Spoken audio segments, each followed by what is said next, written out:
Once upon a time in a land made of candy, where rivers flowed with chocolate and mountains were made of gummies, there lived a little star named Twinkle. Unlike the other stars, who loved to twinkle and shine, Twinkle hated it. Every night, when her mama tucked her into bed, she'd look out the window at the other stars and sigh. "Oh, how I wish I could be like them, shining bright and twinkling all night long." One night, while Twinkle was gazing at the other stars, one particularly bright star winked at her. "Hello," the star said. "You seem a bit sad. Are you all right?"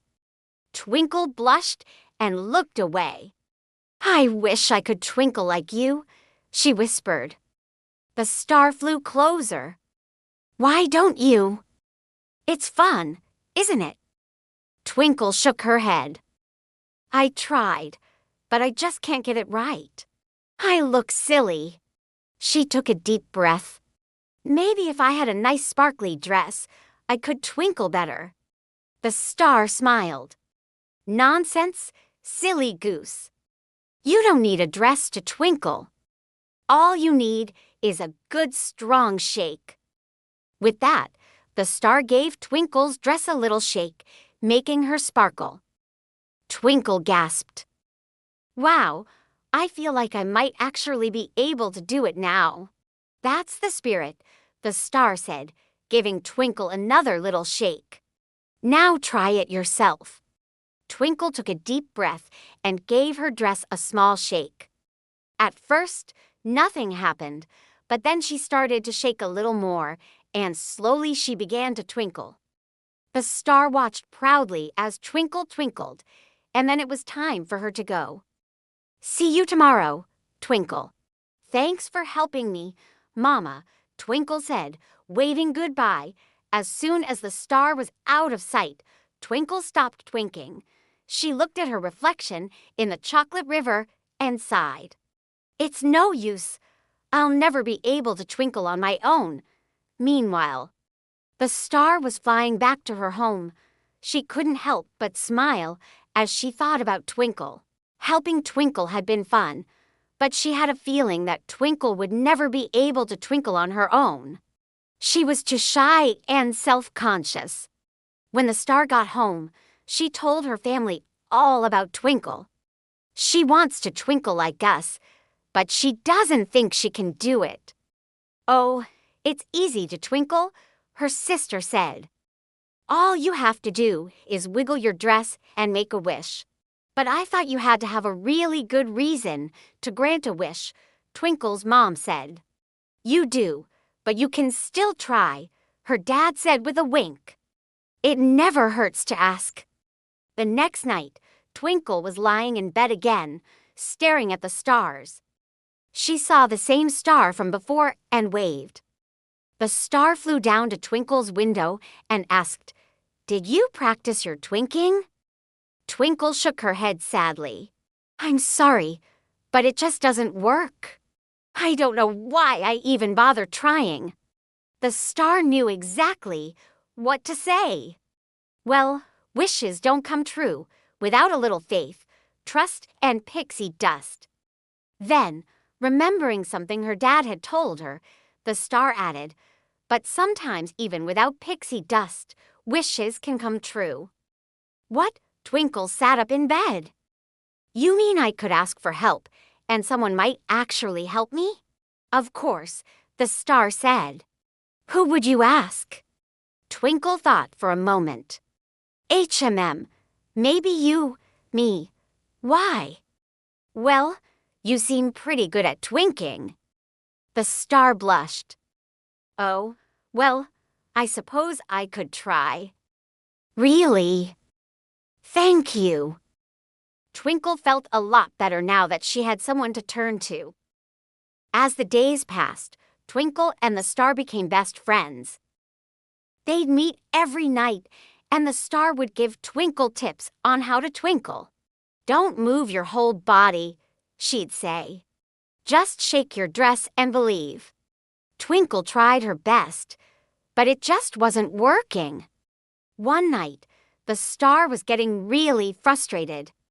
This isn't going anywhere, she said. Why aren't you listening? I am listening, Twinkle whispered. I just don't know what to do. She looked down at her feet. I think I need some new shoes. The star rolled her eyes. That won't help you, Twinkle. It won't, Twinkle agreed. But it will make me happy. The star stared at Twinkle for a moment. She realized that Twinkle wasn't being ungrateful. She was just struggling to do something that came easily to the star. All right, the star said finally. Let's go shoe shopping. They flew down to the town below and went to a store called Cinderella's Shoes. There were all kinds of shoes in every color imaginable. Twinkle looked through the glass cases at all the pretty shoes, but none of them seemed quite right. Suddenly, she saw a pair of silver shoes in the back of the store. They were sparkly and pretty. Those are the ones, Twinkle said. She put the shoes on, and they were perfect. Just then, Cinderella appeared behind Twinkle. Are you gonna buy those shoes, or are you just gonna stand there all day? She asked. I don't have any money, Twinkle said. Don't worry, Twinkle, the star said, handing Cinderella some gold coins. These are for you, Cinderella. Please give these shoes to Twinkle. Cinderella took the coins and smiled.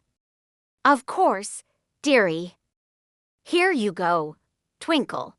Thank you so much, Twinkle said, taking the shoes. Twinkle and the star flew back up to Candyland, and Twinkle couldn't stop looking at her shoes. Aren't they pretty? She said. Very, the star agreed. Twinkle put the shoes on and stood up. Do you think they'll help me twink? Maybe, the star said.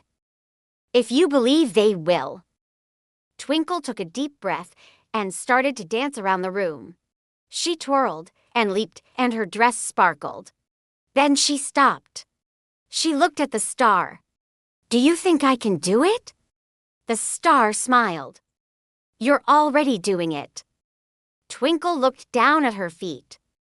She didn't believe the star, but she couldn't stop smiling.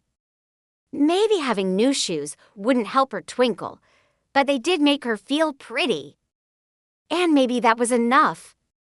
Suddenly, Twinkle's eyes widened. Look, I'm twinking. She spun around in a circle, and her dress sparkled brighter than ever before. The star clapped. You're doing it. And as Twinkle twinkled happily, she realized that the star was right. She didn't need to be like anyone else. She just needed to be herself.